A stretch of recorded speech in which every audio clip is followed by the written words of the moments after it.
In today's video, we are going to show you how to add a contact in Salesforce CRM with this step-by-step beginner tutorial. So first, log into your Salesforce org and make sure you're on the home page of your account. You'll see the main navigation at the top. Then look for the app menu and search for contacts. Go ahead and select it from the drop-down. Once you're in the contacts section, you'll see an Add Contact button. Click on that to get started.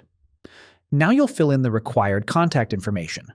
That's salutation, first name, last name, and email address. After that, select the appropriate account from the drop-down if this contact belongs to an existing company.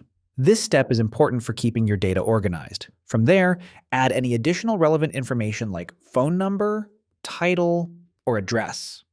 Fill in whatever makes sense for your business needs. Finally, click Save to create your new contact record. Make sure you don't skip this step or you'll lose all your work. And that's how you add a contact in Salesforce CRM.